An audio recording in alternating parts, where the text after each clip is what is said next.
पाहत रहा फक्त धर्मवीर न्यूज, आपलं गाव आपली बातमी। यांना निवडून देण्यासाठी आपण या ठिकाणी सगळेजण आलेलो आहेत आणि याचा प्रचार करणार आहोत। आपण जे संजय काकाला निवडून दिले तर संजय काका आले तर आपले मोदी साहेब येणार आहेत आणि मोदी साहेब आले तर आपल्या सर्वांचं भलं होणार आहे। आपल्याला एवढ्या सुविधा मिळालेल्या आहेत महिलांसाठी आणि अजूनही पुढच्या येणाऱ्या काळामध्ये मिळत राहतील। बेटी बचाओ बेटी पढ़ाओ सांगली जिल्हा संयोजिका सौ अनिता वनखंडे यांच्या वतीने संजय काका पाटील यांच्या प्रचारार्थ महिला मेळावा। मिरज वृत्त। सविस्तर वृत्त असे की भारतीय जनता पार्टी व महायुतीचे उमेदवार संजय काका पाटील यांच्या प्रचारार्थ बेटी बचाओ बेटी पढ़ाओ सांगली जिल्हा संयोजिका सौ अनिताताई वनखंडे यांच्या नेतृत्वाखाली शुभदाताई फरांदे पाध्ये यांच्या मार्गदर्शनाखाली महिला मेळावा आयोजित करण्यात आला होता।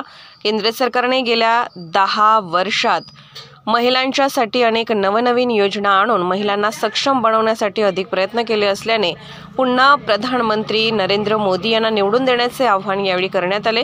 प्रामुख्याने उज्ज्वल गॅस योजना, ट्रिपल तलाक, मुलींचे शिक्षण, जनधन खाते अशा अनेक योजना आणून महिलांना सन्मान दिला असल्याचे शुभदा पाध्ये यांनी सांगितले।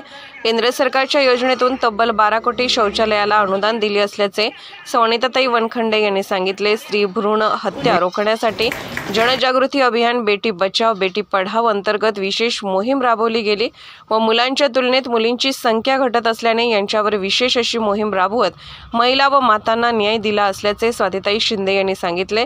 महिला सुरक्षित व सुशिक्षित राहण्यासाठी पुन्हा एकदा नरेंद्र मोदी यांना निवडून देण्याचे आवाहन बेटी बचाओ बेटी पढ़ाओ मोहिमेद्वारे करण्यात आले। यावेळी महाराष्ट्र प्रदेश संयोजिका बेटी बचाओ बेटी पढ़ाओ शुभदाताई फरांदे पाध्ये, डॉक्टर तेजस्विनी गोले, स्वातीताई शिंदे, माधुरी वसगडेकर, सौ गीतांजली ढोपे पाटील यांनी मार्गदर्शन केले। सौ अस्मिताताई सलगर, सौ जयश्रीताई कुरणे, सौ रुपाली देसाई, ज्योती कुलकर्णी, अनिता रुपनर, स्वप्नीला नवलाई, सौ अरुणा बाबर, सौ वैशाली शेळके, सौ शैलजा कोळी, सौ स्वाती सुतार, शिवसेना जिल्हा प्रमुख शिंदे गट नूतन सोनवणे प्रमुख उपस्थित होते। महिला भगिनीही मोठ्या संख्येने उपस्थित होत्या। विक्रांत लोंढे, धर्मवीर न्यूज, मिरज। मान्य केलेला आहे, जगामध्ये त्यांचा पहिला नंबरचं नेतृत्व आहे तो आपला भारत आहे आणि मोदी जी आहे आणि त्याचा आपल्याला गर्व असायला पाहिजे, कारण हे पहिल्यांदाच असं झालेले। मी तर त्याला युग पुरुष म्हणते, कारण हे असं कधी म्हणतो ना भविष्यात असं होईल असं मला वाटत नाही।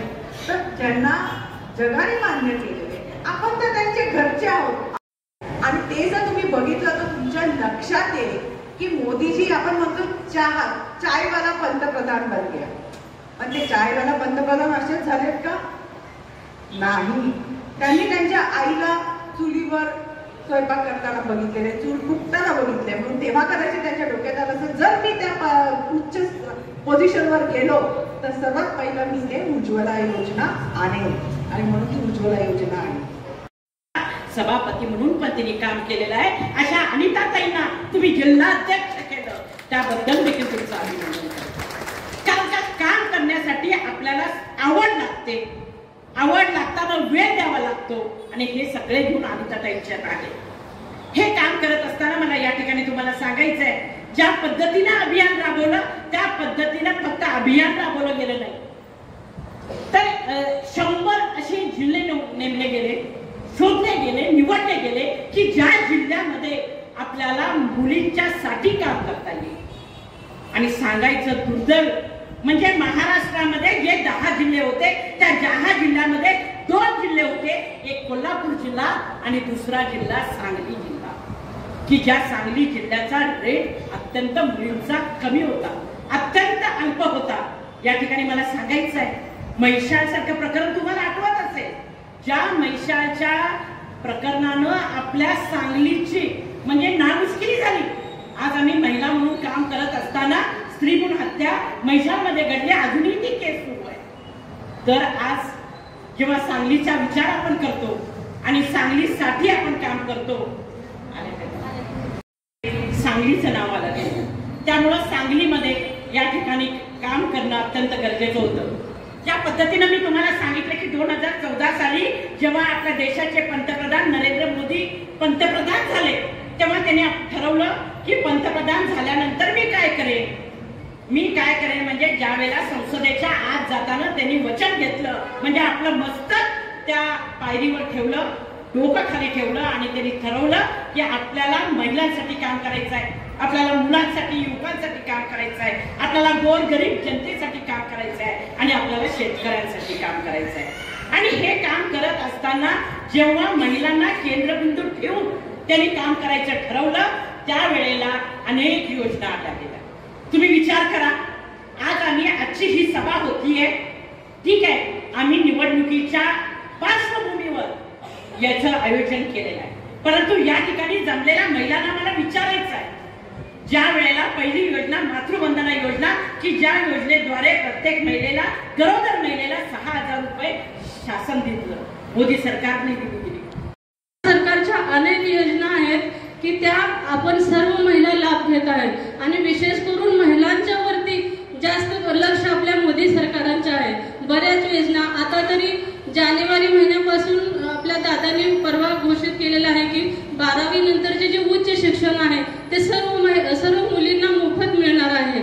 गोरगरिबांच्या ज्या मुली असतात त्यांना शिक्षणापासून 12वी पर्यंत शिक्षण जेमतेम झाले की त्यांना पुढे शिकवण्याचं त्यांच्याकडे आर्थिक परिस्थिती नसते आणि त्यात त्यांना मग त्यांचं नाईलाजानं लग्न लावून द्यावं लागतं. तर अशा मुलीची इच्छा असून सुद्धा शिक्षण होत नाही. तर आता आपल्या सरकारने, केंद्र सरकारने की हे मुलींना शिक्षण, मोफत शिक्षण 12वी नंतरचं जे उच्च शिक्षणाचे केलेलं आहे त्याचाही आता आपल्या सर्व मुलींना लाभ होईल. तर अशा अनेक घटना आहेत. आणि ताई, बेटी बचाव बेटी पढावचा कार्यक्रम तर खूप असं ग्रामीण भागापर्यंत पोहोचलेला आहे, खेडोपाडी पोहोचलेला आहे. परवा मी आमच्या गावी पण एक कार्यक्रम घेतला, बेटी बचाव बेटी पढाव. आपली ही सगळी टीम आलेली कार्यक्रमासाठी, स्वातीताई वगैरे सगळे आलेला कार्यक्रम. गर्भवती महिलांना अनुदान दिले जाते. वंचित वर्गातील 359 कोटी महिलांना अनुदान दिले गेलेले आहे. स्वच्छता अभियानात गेल्या 10 वर्षामध्ये सुमारे 12 कोटी शौचालये गोरगरिबांना बांधून दिलेली आहेत. त्यानंतर उज्ज्वला गॅस योजना महिलांना, खरं तर पूर्वी सर्व महिलांना धुरामध्ये काम करायला लागत होतं, डोळ्याचा त्रास व्हायचा, पण आता ह्या महिला सर्व धुरापासून सर्व म्हणजे महिलांना मोकळीक मिळत आहे. आणि सगळ्या महिला गॅस, प्रत्येकाच्या घरोघरी गॅस आलेला गॅस आणि बऱ्याच महिला लाभ घेतात. त्यानंतर अनेक महिलांना मोदीजींनी करून दाखवलं, ते कुणी करून दाखवलं का? आज अयोध्या राम मंदिर, ठीक आहे, काही जण म्हणतात राम मंदिर झालं 550 वर्षांनी झालं. खूप आमच्या भारतीय जनता पार्टीचे पण बरेच नेते, अटलजींपासून प्रयत्न केला त्यांनी की राम मंदिर त्यांच्या कारकिर्दीत व्हावं, पण ते झालं नाही. का झालं नाही? कारण ते देवालाच मान्य नव्हतं. देवाचीच इच्छा होती की मोदीजींच्याच हस्ते हे राम मंदिरचं उद्घाटन व्हावं. आणि इतकंच नाही, तर त्यांनी आपल्यापैकी बऱ्याच जणांना दर्शनासाठी तिथे पाठवलं. इथे लाभार्थी असतीलच ना, ज्यांनी लाभ घेतला असेल, तिकडे जाऊन दर्शन घेतलं असेल. कोण आहे इथे? कोण आहे की जे राम मंदिरला, अयोध्याला जाऊन दर्शन घेतले?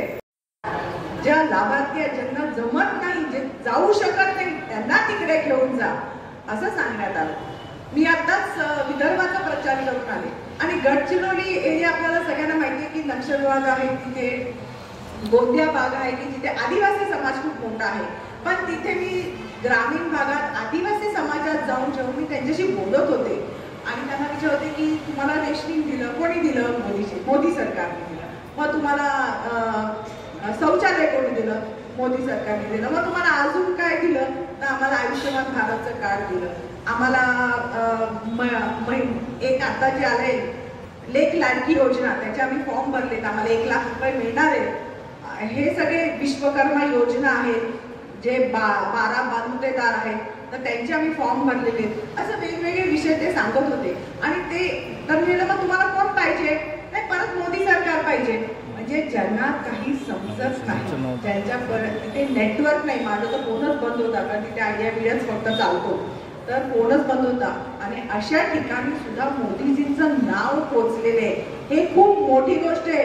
बघा, आज जगामध्ये नेतृत्व करतायत, पण आपल्या देशाच्या छोट्या छोट्या भागामध्ये सुद्धा त्यांचं नाव पोचलंय. आणि का पोचले?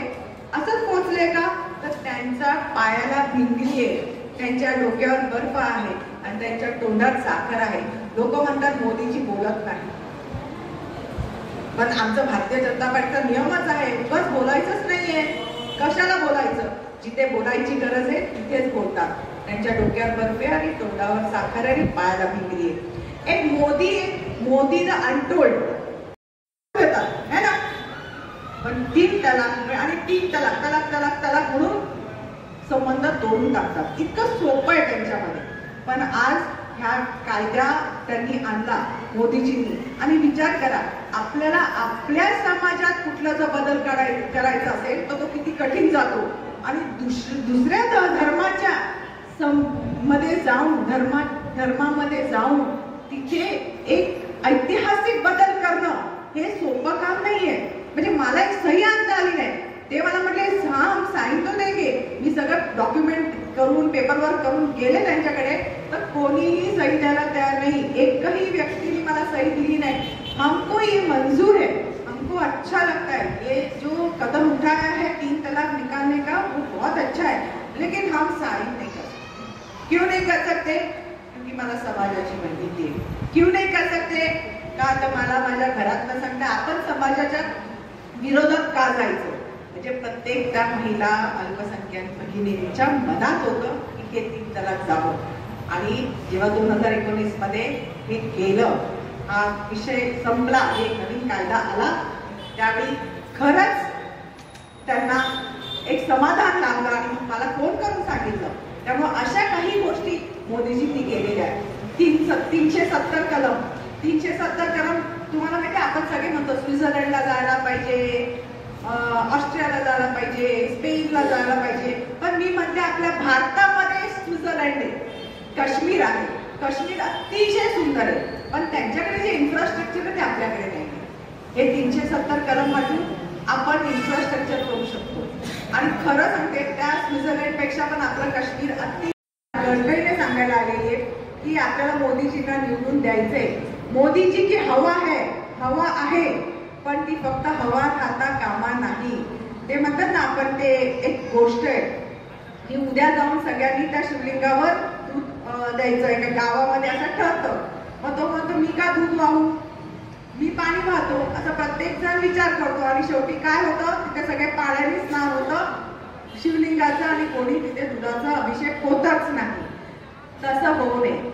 आमचे देवेंद्रजी सांगतात हवा तो बहुत है, हवा तर खूप आहे, पण ती जर हवा पंपानी सायकल मध्ये भरली नाही तर काय होईल, ती हवा म्हणून निघून